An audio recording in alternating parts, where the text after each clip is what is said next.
know what, have the idea, then before you know it, you are there in the market. And thank you very much. I want to welcome him. Thank you.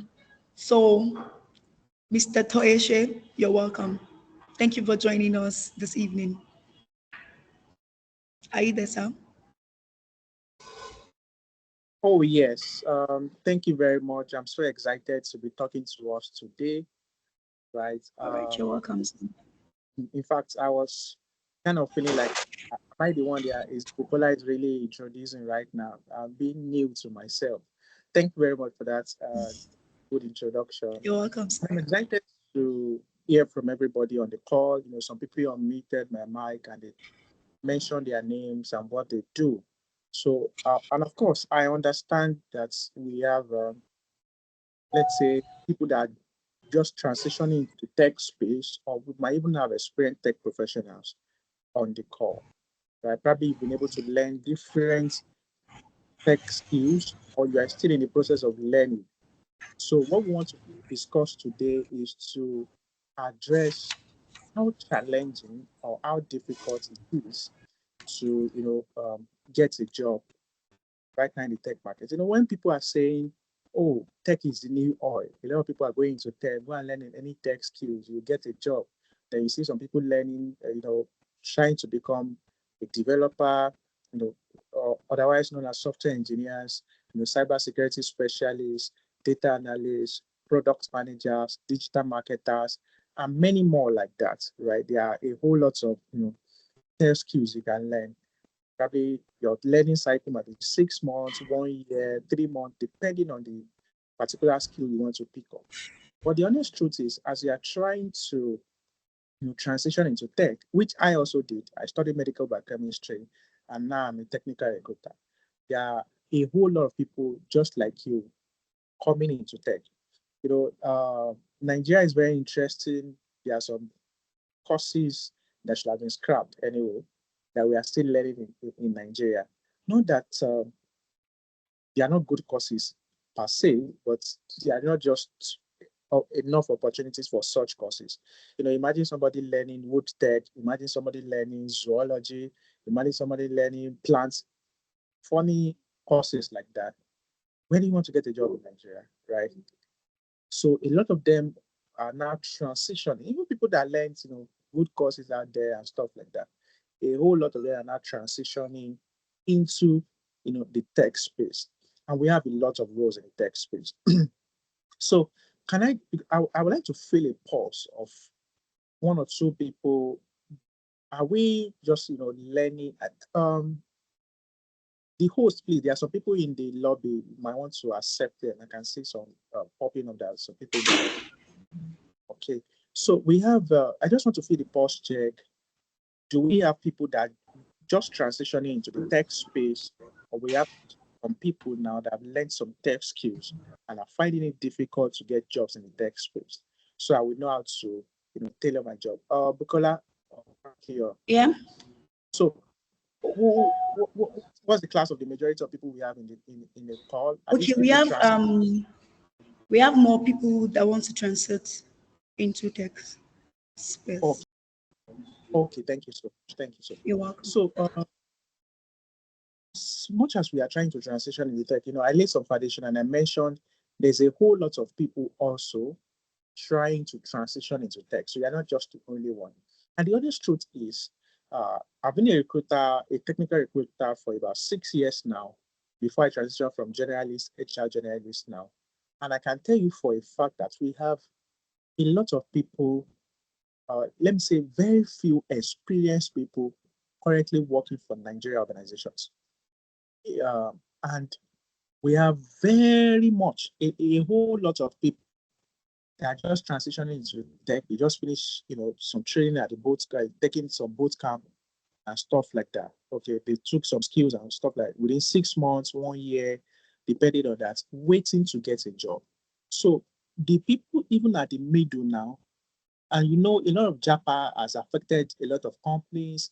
Once our tech talents get a job, usually with an international organization, they started earning in dollars, $2,000 per month, 2005, up to like $5,000 per month.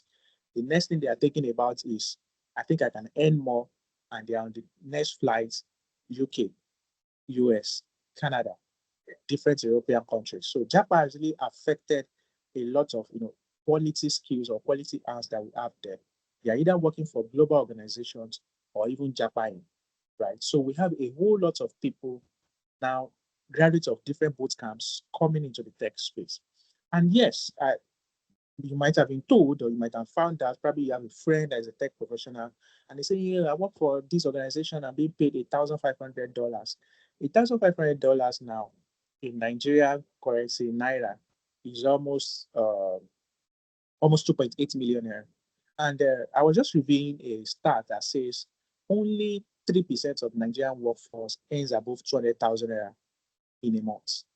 That's very interesting. So 97% of Nigerian people that puts on suit and tie every single day are not even earning up to 300,000 naira.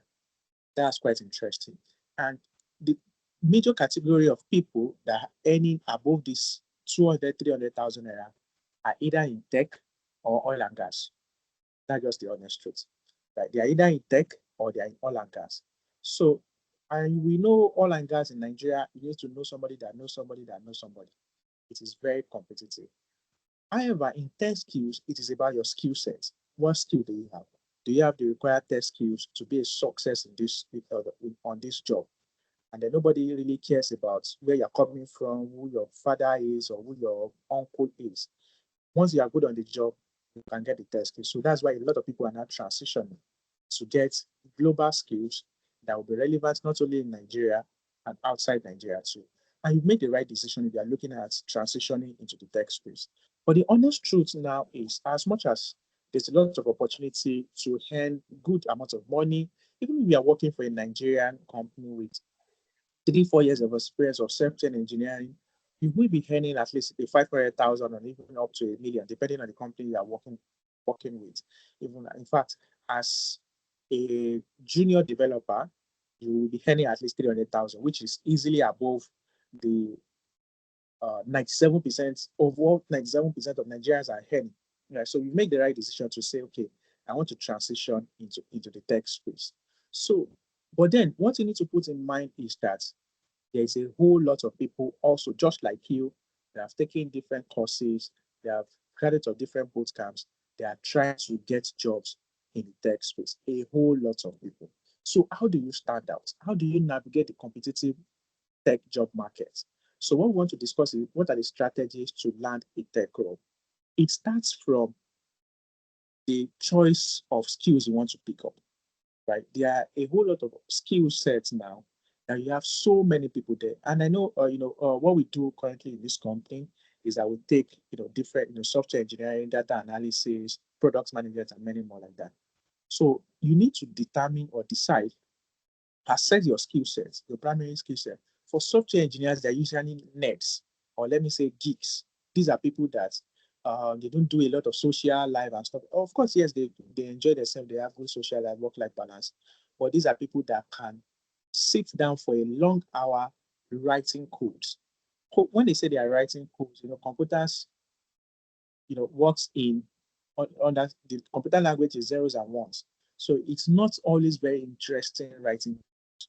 Although the result of what you'll be doing will be very life-changing, life-impacting, but it's not always interesting. That's why so many people will say, I don't just want to interact with computer, I want to be interacting with more people. And some people will say, okay, I want to become a product manager. I want to become a project manager.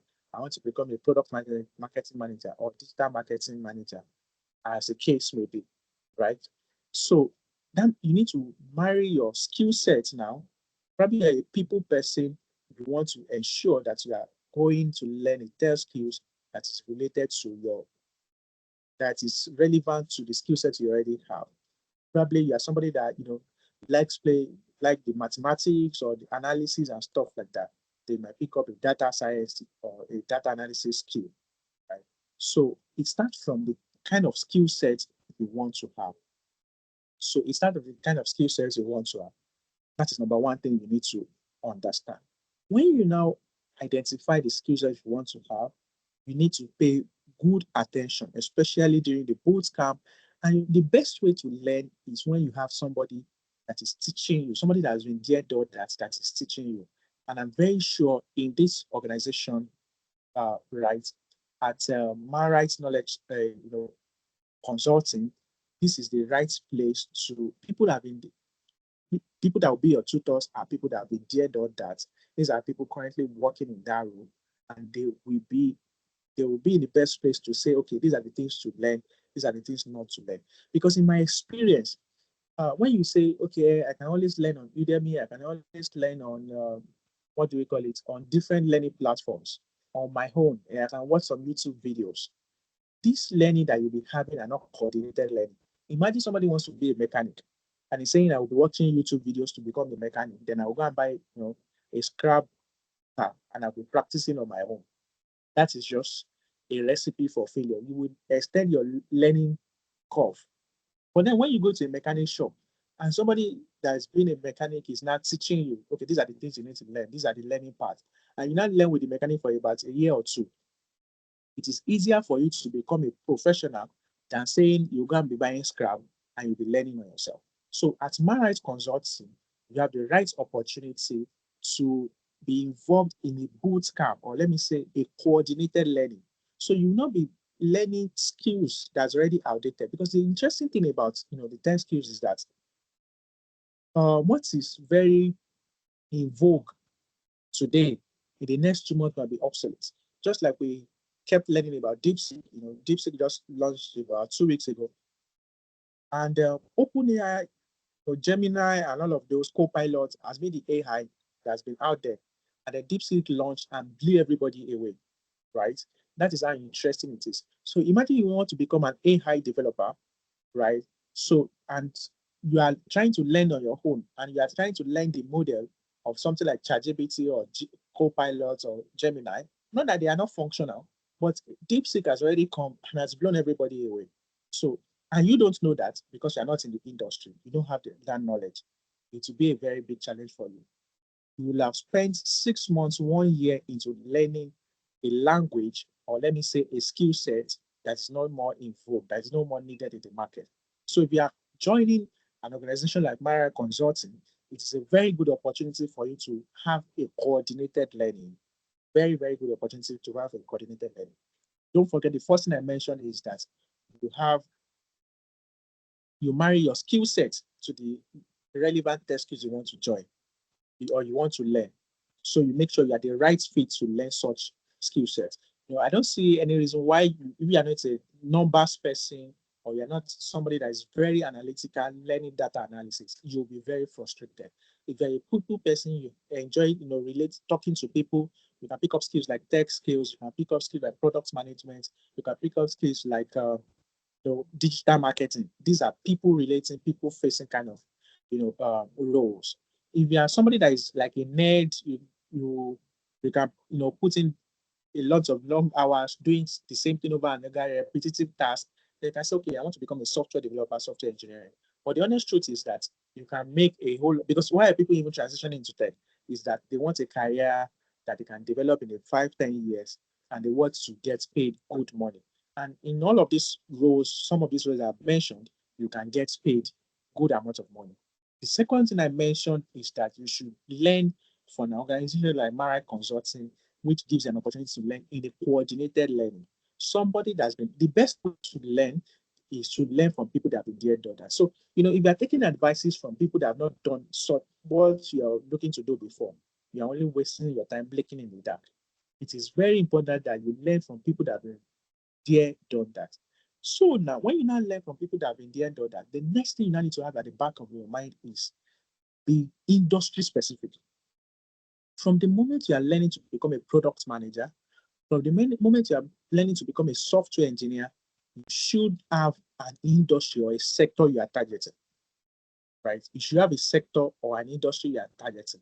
Probably you study, something like, let me say biology, you're studying something like, sciences courses, life sciences courses, medical biochemistry, anatomy, physiology, and all of those things. And you pick up a skill as a product manager, right? Developing products, designing product roadmap, and many more like that. It would be very good of you it will be very important of you if you target an health tech company. Okay, you want to become a product manager in an health tech company. So you have good knowledge. You spent about 4 or 5 years in the university learning to become a physiologist, anatomist, biologist, chemistry professional, right? And you now transition, you say you want to get into the tech. You can now marry your knowledge of products now with having good solid foundation of the health industry. In that kind of instance, it will be easier for you to understand what happens in the health tech space. We have different sectors. Even when we talk about tech, we are talking about using technological tools or using technical skills to make life easy. We have people in the health tech industry. Health, example of companies in the health tech industry are something like Reliance Health. For some people that might know the HMO called Reliance Health. For some people that might know the HMO called Axamansa. These are people developing solutions, let me say mobile app platforms that makes it easy for you to have an health insurance scheme, right? Even in health tech space, we have people that a company I recently worked with called HelpMom. This application, yeah, they develop an application that helps, you know, mothers to get information about managing their children, about managing pregnancy, a lot of and get help during their pregnancy when they are pregnant. And they develop an application for that. It is not every another thing I just need to mention is it's not every tech company that develops an application, right? We have a whole lot of company that develops an application. Imagine you now study something like agriculture, any agricultural sciences, animal husbandry, and all of those things, and you want to become a product manager. It is better you begin to look for and you have it at the back of your mind that I want to work in an agri tech company, right? And as an example of agri tech companies, the likes of M Copper, they have investment banking and stuff like that. That is tailored to agriculture. Right? It will help you to understand what is happening in the agri space, having a background in agri and stuff like that. Or probably you are a you are somebody that studied, let's say, chemical engineering, petroleum engineering, and stuff like that, or mechanical engineering in the university, and you want to become something like a product manager, or let me say, software engineer or a developer. It would be better for you to focus on an industry, something like the energy industry, right? The reason why I'm mentioning this is that uh, focus is very, very important when you're trying to get a job. All my life since I graduated in 2014, I have never applied for any role outside HR. As interesting as that, I have never applied for any role. I don't care how much they are paying. I've never applied for any role outside, especially when we finished university. I've been service there in 2014 and stuff like that. And then we are trying to get a job. And today I studied medical biochemistry. Today I will say quality control officer. They want to pay me 200,000. As far back as then, I will say okay, it's a good opportunity, but that's not what I wanted. So today I'm not dilly-dallying between the quality control officer, lab scientists, and all of those things, and HR. I've determined I want to become an HR professional. And those are the jobs I've been applying for. Because I've been seeing somebody today, if in fact, even in our organization, we will have a job for HR manager. This person will apply.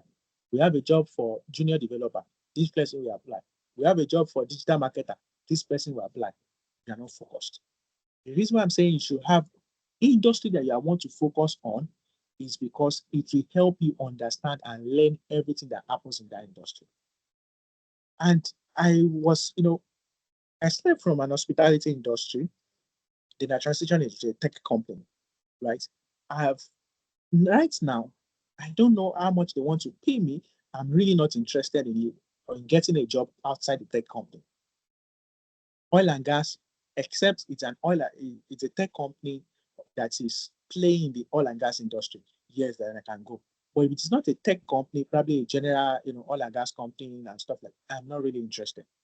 And the reason is that with the focus I have, I've been able to learn over time what are the industry tips, what are the things I need to know, what are the people I need to know in this tech industry that will need to get a job.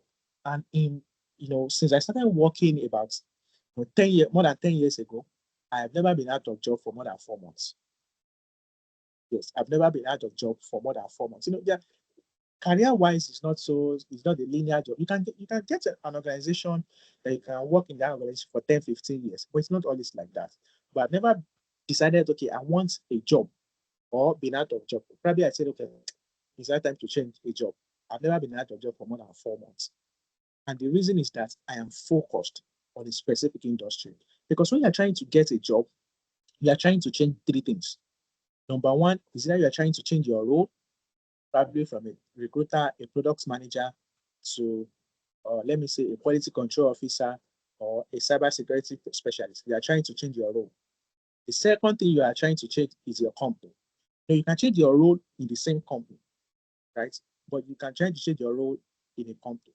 The third thing you are trying to change is the industry, right? If you are trying to change only one, the difficulty level is level one. If you are trying to change two things at the same time, probably you want to change it. If you are currently a quality control officer and you want to become a product manager, right? That's two things you want to change. Or you want to become, you want to change your role. You want to change your role as a product manager in a different company. Those are two things you want to change. And the difficulty, imagine now you are a quality control officer now, or you are an accountant. You want to become a product manager. You want to become a software engineer, right? In another industry. Probably you are currently working in a school now, or you are currently working, let me say, in an hotel as an accountant. So you want to become a product manager. That means you are changing role, difficulty level one.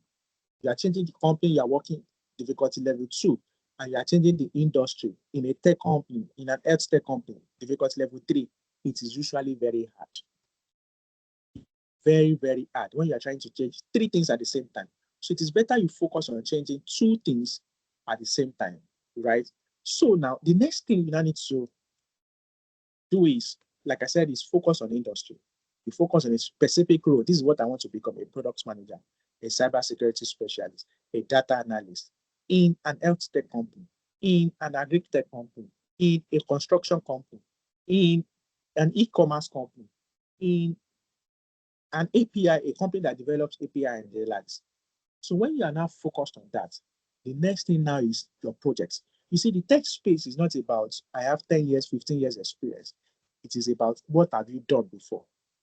And I know there one of the challenges you now have is after your 3 months learning, 6 month learning, your 1 year learning, people will begin to ask you, where's your portfolio?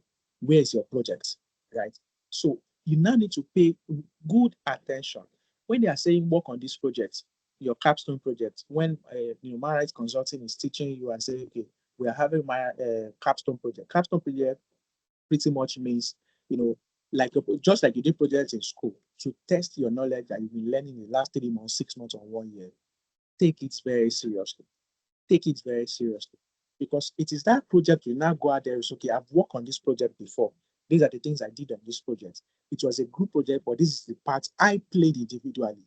Because if you are telling me, okay, we did a group project, we did this, we launched this particular product, these are the product marketing, strategies that we use, this is the product roadmap and all of those things. I will ask you, what about you? What exactly did you do? So you must be able to have a project. If you have like 3 to 4 projects as a graduate, a fresh graduate of a different boot camps, it is good to hand you a job, right? So it is good enough to hand you a job. So you must work on different projects. Also, we have stuff, especially a developer. We have things we call open source projects on something like GitHub. You must contribute your time to it. Contribute to the different open source bootcamp, and also the relationship that you make during the bootcamp. One of the reasons we should learn from organizations like MyRight is they are learning as a group, right? Not individually. There will be some of your members or some of your, let's say, bootcamp mates or classmates that will get a job. They might say, oh, they are still looking for opportunities in this company. Oh, I know somebody that is still, unlike you, and the one learning it on your own. Like I said, your learning curve will be longer and you won't have the right network to quickly work along with. And of course, MyRight also, they're into recruitment consulting. They can recommend you for jobs and say, hey, we have an organization that is looking for this job. I believe that's one of also the selling points that they are selling to you. If you learn with us, we help you to get different jobs. So the challenges you might have is not being focused, determine the skill set that you want to have, or what the text you want to develop, that is relevant to the skill set and your educational background that you already have. Number two is focus on a particular industry. So you might want to check out this website. We call it the Startup List Africa. Startup List Africa. In Startup List Africa, you can see different industries, and you will now see the one that is relevant to your background, and you focus on that. Another thing I mentioned is that you should contribute to open source projects. Like contribute, take your capstone project very seriously, very, very seriously. Let me now give us some statistics to that. If you are applying online alone, from my experience, if we have, let's say, 200 applications for a particular role, if we publish a role now, we have at least 200 applications. The number of people that makes it to interviews is about 10% of that 200 applications. That's about 20 people will make it to probably getting a phone call by recruiters or making it to interviews. Realistically, the people that will be hired will not be more than 2 out of 200. So if you are applying online, you say you are, working on your resume, working on your LinkedIn profile and stuff like that, you have just about 2% chances of getting a job. So to get a job now, as in any role, you'll be applying for nothing less than 150 jobs before you get an interview. You can see the odds against you. I've been a technical recruiter and I've been doing that. So you apply for an average as a junior professional, just a graduate of different bootcamp. You apply for nothing less than 150 jobs before you get an interview. And you will attend at least 3 to 4 interviews. If you are good on the job, you understand as a junior developer, you work on your different projects, you work on your capstone projects, you attend 3 to 4 interviews before you get an offer. So now, if you want to get a job as a junior, tech professional, you apply for about 200 jobs in at least 6 months. That is a whole lot. The reason why you should learn from coordinated organizations like Marite is that they will help you solve that problem and say these are the places you should focus on. These are the organizations you should target. And that is an advantage for you if you join this post camp. Another challenge you will have is you will hear a lot of you don't have experience, no experience. Oh, you don't have experience, stuff like that. Again, you need to take your capstone project very right, very important. Again, you need to contribute to open source project. And initially, when you are starting out, don't let money be your focus. Your focus should be learning, developing that skill set. Right? What next can I learn? Developing that skill set, consistently developing that skill set for a year, 2 or more. Right? If you let money say, okay, once I finish, boot camp like this, or once I finish the training like this, the next 3 months, yes, some people will be that lucky, but I don't want you to, to play on luck. I want you to believe what's realistic. Right? Focus on learning. Focus on learning. Okay, I will learn this. I will learn. These are the things I need to learn on. Right? And then if you learn for after your boot camp, post boot camp, you learn for another 6 months, 1 year, your chances of getting a job and having a beautiful career increases exponentially rather than you chasing money. So even if somebody is saying, come and work project with me, and only cover, your data allowances and probably some stipends, take it, embrace it. There is a lot of limited opportunities out there. So if somebody is saying, okay, come and learn with me, get some project and stuff like that, please take it. You see, that 6 months, that 1 year that you spent, learning those skills post bootcamp will be very invaluable to you. It will be very invaluable. So now I've took us some steps. Initially, I said marry the skill sets you have with the tech skills you want to learn or your educational background. It will be easy for you to transition into such industry. I said you should focus on a specific industry. As immediately you start learning, focus on a specific industry. If you study some sciences, focus on health tech. If you study some engineering, you can focus on energy industry. You can focus on identity management companies. You can focus on probably you have a background in accounting, economics and all of those things. You can focus on faith tech industry. Probably you have a background as in agric. You can focus on agric tech companies.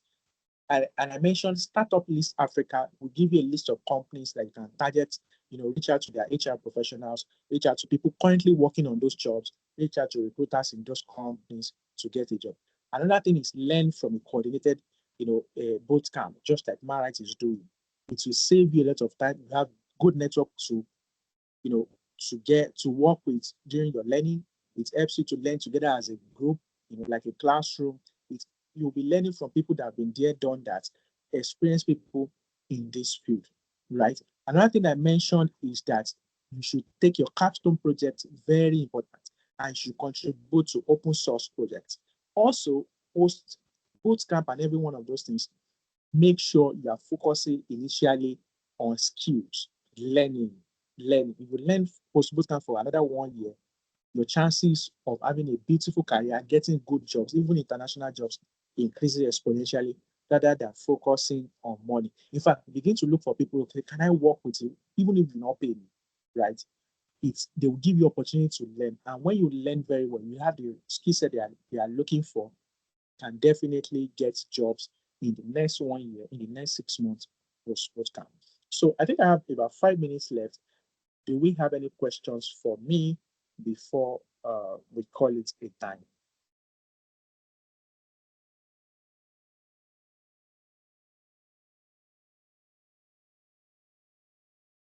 All right. Do we have any? Thank you so much, Mr. Oyekunle. Um, that was a very insightful session. Very, very insightful session. So I don't know if you have anyone that has a question for Mr. Oyekunle. Like we established at the beginning of this class, most people that are here are trying to get into the tech industry and are not sure how to get their first breakthrough when it comes to tech jobs. So this is an opportunity. And let me give you this clue. Given that Mr. Oyekunle is a global recruiter, what this means is you're talking to the person who is at the other side of the table whenever you're doing your interview. So it's literally going to be giving you, let me say, expo of how you can get a job and how they choose the people that they eventually get to choose. So if you have questions, anything you want to clarify, this is your chance. When you are doing your actual interview, you cannot ask them these questions. So ask your question now. Any question? Any question? You can raise your hand. There's a button there for you to raise your hand. You can raise your hand to ask your questions. I can't see any hand up. So this is we saying that Mr. Oyekunle has done a very fantastic job. All right, please confirm you can see my screen. Can you please confirm you can see my screen?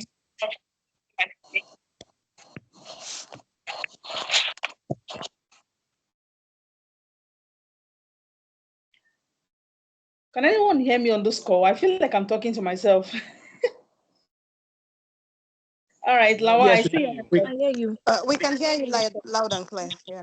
All right, Lawa, I see your hand is up. Please go ahead and ask your question.